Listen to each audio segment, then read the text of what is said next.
strategy used in revising is using specific words. Let's see what do we mean by specific word, by using specific words. Professional writer uses specific words rather than general. So there must be specific words using in your writing. Do not use the general idea of writing, you know. Let's see this example.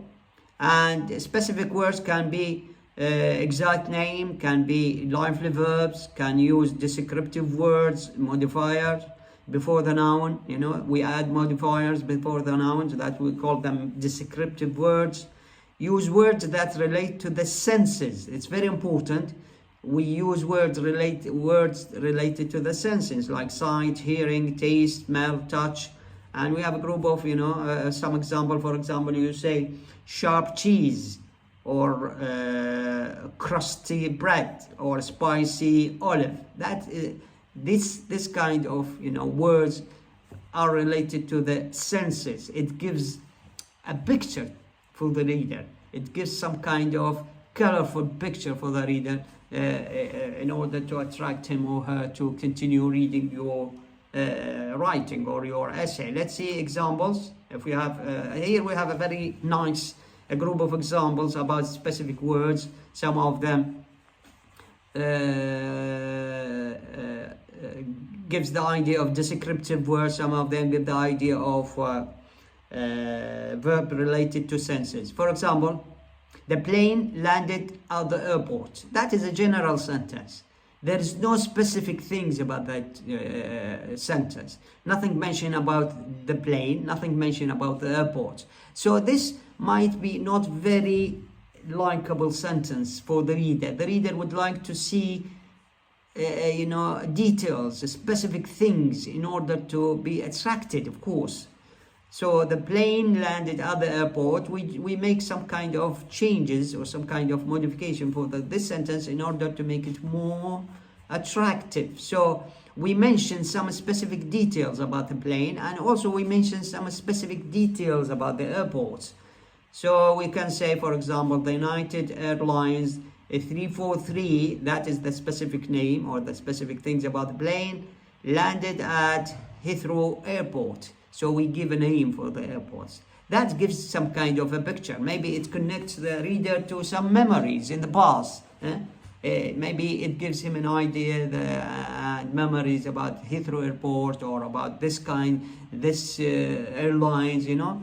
It attracts him. It's not a general idea. It's not a general sentence. There must be, this sentence might trigger something inside the reader.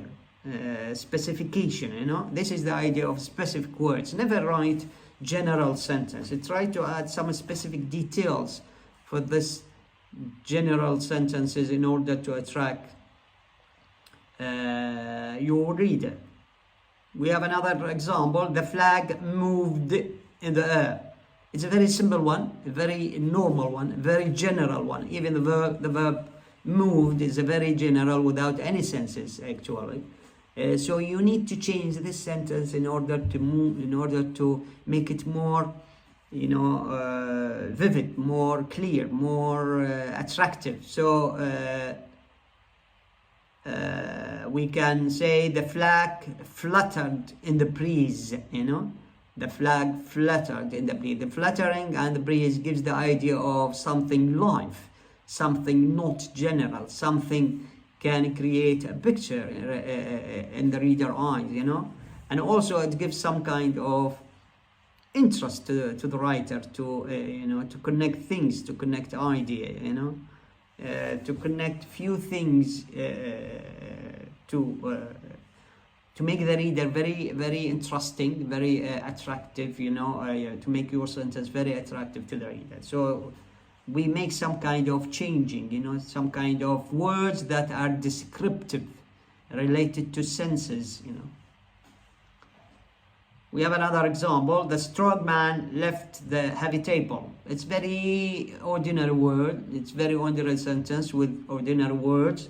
Left and table and strong man. We have to have some descriptive words to describe the man, and also descriptive words to describe the table, and that gives us a picture. Can be painted, by the way, can be painted, and can be, you know, it applies to our senses, it applies to our memories, you know. We can say the strongly built man, that is the adjective before the noun, the strongly built man.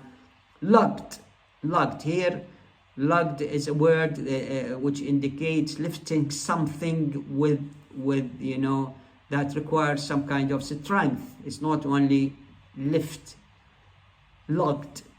And we gave a description for the table. We give some idea about it. It's not only an ordinary table, only the word table. We have to give some pictures about the table in order to you know, stimulate the readers and to connect memories, or to connect some pictures in his or in her mind. Look at the massive wooden table. So I can use this art of describing things, you know. I can use my imaginary to describe things in order to make my sentences more logical, more connected, and more attractive, you know.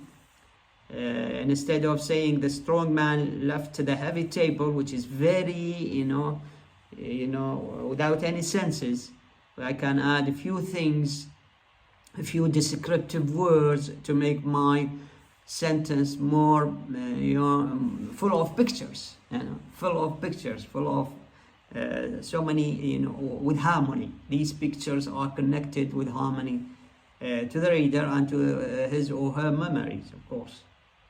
That is the meaning of specific words. So I used strongly built man, and I changed the verb left into lugged, which gives more imaginary, more images, you know, more imaginative to the reader. And also I use the massive wooden table in order to describe a table, to give an idea that the table is very heavy. Instead of saying heavy, I use the massive wooden table that carried by the old man or by the strongly built man. And the last one is the man signed the paper. It's a very simple sentence. Only paper and signature. We have only signature and man and paper. Let's give more picture, you know, more pictures about this sentence, more descriptive words that apply to the senses, to our senses, you know. So I said, for example, changing the man, I gave more specific details about the man. Who is the man? The bank manager. I can use this one, or any kind of you know, any details about that man. The bank manager. Here, usually, as long as I'm talking about signature, definitely I know how people are, you know, sign the papers. I have this image of signing the paper, so I put that imagination in my sentences, of course.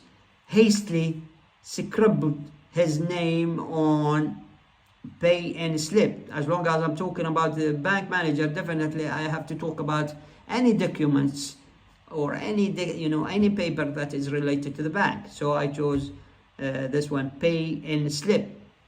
And I use this artistic way of showing people how people usually sign their paper by using scribbled his name hastily. Is not you know, this is the way usually people sign their names on paper, hastily. So I give this picture in order to indicate some ideas or some pictures in the reader's imagination, and create some picture in order to make it more attractive. That is the meaning of specific words, you know. As I said, writing an essay is not only writing words on paper. No, writing an essay is creating pictures. You are painting pictures. You are as if you are a painter. You are a painter. You are painting pictures. The more you create pictures, the more you make your writing attractive and lovable, and the more you attract more readers to read your writing. Because they find so many colors in your writing, they find so many pictures in your writing, they find so many things that trigger some memories in their mind. as if they are watching a movie. This is the art of writing essay. It's not only throwing words on paper in a general way. No, it's creating some kind of pictures that we like to look at, and we like to see. This is the art of writing essay. That is called use specific words.